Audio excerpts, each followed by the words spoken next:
Captain Dean Show. Welcome back to another episode of the Captain Dean Show. I'm Captain Dean. Today's episode, I'm going to talk about a bass that I got accidentally when I went to buy this bass off of Facebook Marketplace. That's the one I wanted. It was in really good shape. You could tell it was kind of like a Squire body. It could be even a Fender body. I have no idea. Somebody bastardized it and put a different neck on it and, had worked on it, but you could tell it was well played and well taken care of. But I was going after this bass, and the guy ended up making me a deal and sold me another bass pretty much for free. But I think in the end it may have been like $20 or something like that. So what do you do when you love punk rock music and have a crappy jazz bass? Why, that's easy. You make punk rock jazz bass. This is a piece of shit. I don't know exactly what brand name it was because all it had on it was the letter B. That was what was there. It was just literally the B. So I wrote bastard onto it because I thought that was just hilarious. I see this headstock shape a lot on a lot of basses that are made in the last maybe 20 years or so. It's like the kind of headstock that you would see that comes on those basses that you can build, like the DIY box thing that you get all the parts and you can build it to your specs. But some of them come with a plank of wood that you can cut out your own shape, and some of them come with this little like wave hook and like a crappy version of a Fender in a way. But anyway, so this bass kind of came as a package deal with that, what became my white Mark Hoppus bass, which we'll talk about in another episode. Anyway, this bass was pretty shitty when I got it. The pickups were garbage, and you could tell it was not even Japanese or anything like that. It may have been from like Germany or something, because when I pulled out the original electronics, it had some weird writing and like graphics on it and stuff like that. But anyway, it sounded like absolute dog shit. So once I got it, I was just like, I'm not going to paint this thing. I'm going to make a full-blown sticker bass, not just have a few here and there. I wanted to do the collage effect. This bass was inspired by a car. There is a car in Bowling Green, Kentucky that I see almost daily at this point because it's all over town everywhere I go. I'm a delivery driver for my day job. I see this damn car everywhere I go.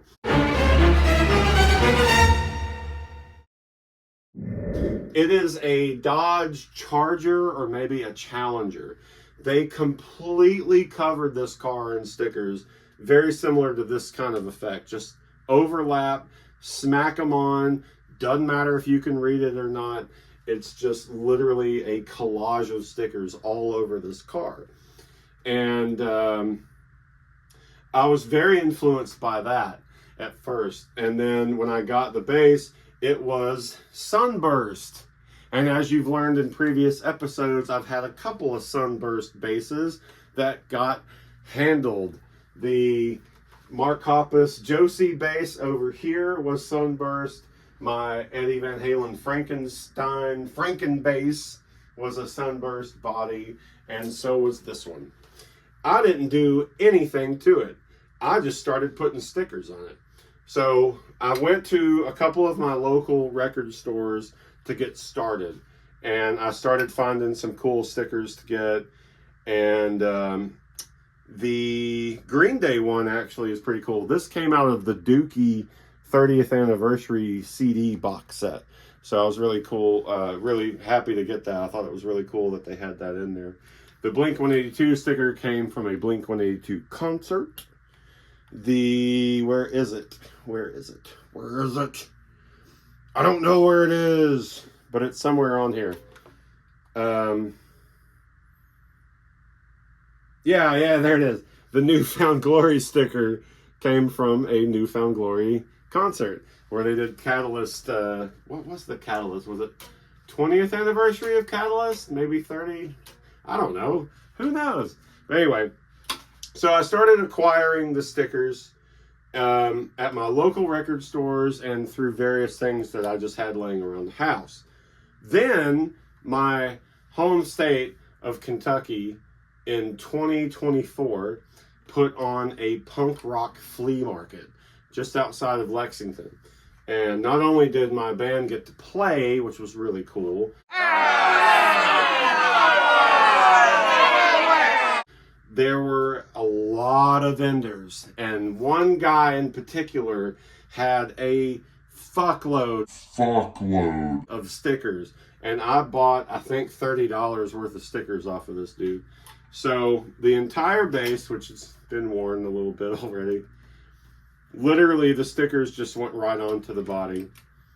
I, of course, ordered the clear pick guard so that it would be visible, and I had the great idea of doing that with the Misfit Crimson Ghost because I had this big ass Misfit sticker that was clear, and I didn't know what to do with it, but I wanted it on here, and that was my genius idea. The red knobs just came to me. I have visions. When I get a blank guitar body, my brain can just instantly go into planning and staging mode. It's going to lay it out like this. It's going to look like this. This is what it's going to, become. And I just see the vision in my head long before I get started on it. So this was my idea to do a full-blown collage style. And yeah, that's it. I mean, what are you going to say? It's a jazz bass covered in some of my favorite punk rock, pop punk bands, hardcore bands, whatever you call it. I don't care what you call it. I don't care about your labeling and your genre and your gatekeeping that the Sex Pistols and the Ramones are punk rock, but Green Day and Blink-182 aren't. Fuck you. Fuck you. I don't care what you think. I'm a fan of all these bands that are on this bass, and we're going to talk about that right now. So we start off on the front, of course. I wanted the main bands that I absolutely love and inspired by to be on the front. The Misfits and Fear and the Ramones were probably the first three bands I heard when I was a kid that really opened some doors of just exploring music and getting to know music and getting into it, especially as a aspiring musician. I heard The Clash pretty early on. I remember a couple of friends of mine were really into this world. And of course, the Police, New Wave, Joan Jett, whatever you call it, I put them in that category because to me they belong. As I got older and started to discover bands thanks to other bands, it's very much a domino effect. You become a fan of Green Day, but Green Day introduces you to other bands from their area, like Operation Ivy or, Pennywise. And you start discovering bands because of the record labels. So I really got introduced to Epitaph and Fat Records, thanks to some cool friends that I had at the time, and discovered a lot of these bands because of that. So NoFX, Social Distortion, I would put Nirvana in because Nirvana is a punk rock band. Of course, Rancid and the Buzzcocks, Blondie, Black Flag. I mean, I could go on and on with all of these bands, but these are my favorite punk rock bands that are mainly on the front. Dead Kennedys, of course. I've got Alkaline Trio here, Strung Out, Minor Threat, Of course, Blink, Boxcar Racer. I wish I had a Plus 44 sticker, but I couldn't find any of that. I had to add my own band, Trash Devils, of course, because, you know, we're a punk rock band. I got Paramore on here. I got Bad Religion. I got Iggy Pop right there. The Stooges also. Good Riddance, Billy Idol. I put Billy Idol in that category. The New York Dolls, Lagwagon, MXPX, All American Rejects, which are on a good tear right now, playing house parties all over the country. A couple of things on the sides. You got Bad Brains. You got The Cure, Yellow Card, No Use for a Name, Simple Plan. Dropkick Murphys are right there. They're getting a little torn up in that area. Let's see, The Casualties. And then we flip over to the back. You got the big MXPX dude. I got another Ramones. There's a couple of repeats just because I liked them and I was trying to fill space. I got DRI on here. I really liked them when I was growing up. Fall Out Boy, that's the Fast Plants. Do you know who the Fast Plants are? We opened for those guys. Those were cool dudes. I got the Distillers. I got the Circle Jerks right there. I even get emo a little bit. I got My Chemical Romance. There's Pennywise again. There's Buck-O-Nine. I got Jimmy Eat World right there. Sum 41 right there, which is peeling a little bit. No Effects. I put the Chili Peppers on there because to me, the Chili Peppers definitely fit in those early days leading up to Mother's Milk. I found that to be punk funk or whatever you call it. And Flea played in Fear, so come on, you can't beat that. But anyway, that is the story behind the punk rock jazz bass. The original pickup here is dead. I cut the cord on that because one, it sounded terrible. But this particular body, again, is like some sort of import. It does not fit traditional jazz bass anything. And so all the stock pickups that I pulled out of some of my Squiers, none of them would fit this cutout cavity.